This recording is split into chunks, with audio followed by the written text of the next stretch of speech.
Good morning. This is John from the Springs Mennonite Church. And here I am at the end of our week talking about forgiveness.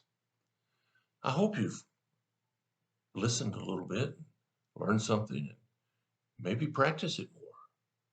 But I want to finish up today with a passage from the Gospel of Matthew.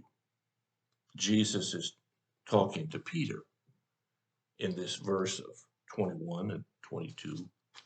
And he says this, Then Peter came to him and said, Lord, how often must I forgive someone who sins against me? 7 times? No, not 7 times, Jesus replied, but 70 times 7. You may have heard this story before. You may have heard about this notion of forgiveness. And as I've said all week, forgiveness is hard. It just is. It's the right thing to do. It's the necessary thing to do. For those who want to walk with God, it's the only thing to do. But that doesn't make it easy. And Peter, being like you and me, he knows that. So he goes to Jesus with his question, thinking he's asking a really, really big question. How many times do I forgive somebody? Do I do it 7 times? Now, in the Bible, the number 7 is one of the blessed numbers. There's some particular uh, sequences of numbers, and I'm not a numerologist and don't plan to be one and don't think that numbers predict the future or anything like that. But I do know that the number 7 stands for completeness as it's depicted in the Bible. And so Peter thinks he is being the utmost gracious possible person he can be. How many times do I forgive someone? 7 times? Now, Peter wants to forgive them. He's not saying this is a crazy idea. He's saying, though, that I want to do the right thing. But how many times do I do it? As though we do our set number and then we're okay. And so Jesus answers and said, no, that's not good enough. Now, if you can imagine the conversation here, you got Peter and Jesus, and Peter says, how many times, God? How many, Lord? How many? 7? Is that good enough?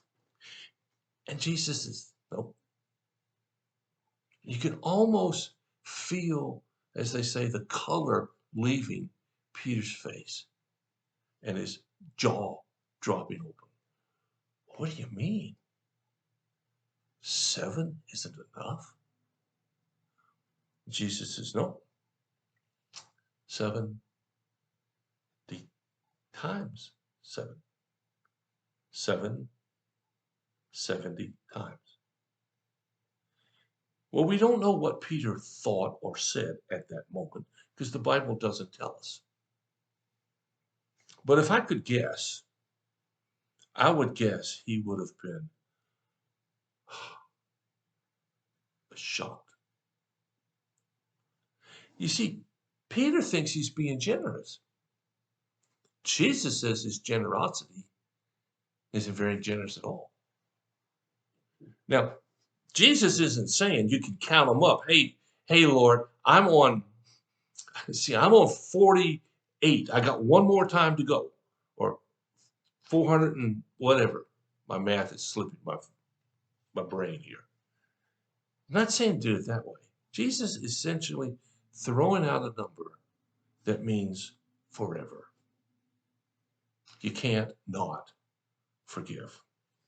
I want to read a couple of sentences here out of a little devotional I've been looking at. It talks about forgiveness, and it says here, do you invest more time than you should reliving the past? Are you troubled by feelings of anger, bitterness, envy, or regret? Do you harbor ill will against someone whom you simply can't seem to forgive? If so, it's time to finally get really serious about forgiveness. When someone hurts you, The act of forgiveness is difficult but necessary.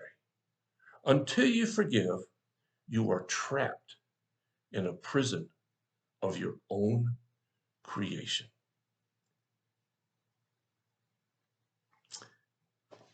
Until you forgive, you're trapped in a cycle that you cannot break. You can't get even. You can't make it right. Unforgiveness is rooted in living in the past. And I got news for you. The past is, well, past. There's nothing you can do about the past. You just can't. But you can do something with the present and then, therefore, into the future. But when you harbor unforgiveness, you are trapped in the past and you can't escape it. There is no remedy for hurts in the past except for forgiveness. Nothing else will make a difference. Even if you say, well, I'm going to forget about it. Psychologists and counselors and therapists tell us that we don't forget things. We just store them in our brain, and they have this nasty habit of coming out at unpredictable moments. You see, God wants something better for you and for me and for everybody.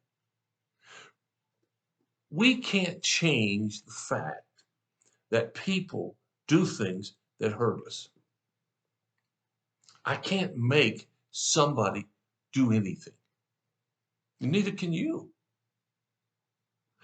Everybody's responsible for what they do. But I can give forgiveness when you do something that hurts me. Now, I want to be honest with you. I have struggled with unforgiveness in one particular area of my life. Most people would say I had every right to be angry. I had every right opportunity to exhibit anger and frustration because of what somebody did. But that doesn't free me of that pain. I'd like to tell you that I immediately forgave and it went away. But that isn't true. I immediately forgave, at least I thought I did, but the pain didn't go away. And I had to actually forgive a number of times because of that. But finally, I reached a place in my life where the forgiveness brought an end to the pain. And I'm trying to tell you from the deepest part of my heart, if you're suffering from anger or resentment because somebody did, forgiveness is the only recipe to solve that pain. I'm not telling you it's going to be easy. I'm not telling you it's going to be fun.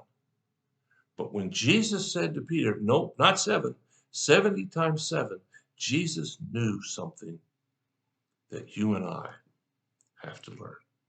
Forgiveness is the only option if we want to live a fruitful life. Well, thanks for listening to me this week. Thank you for your time. I wish God's blessings upon you. If you have a need or a concern and we can help you with it, let us know. We'll do whatever we can as fast as we can to help meet your need. Until next week, have a great weekend. I'll talk to you later.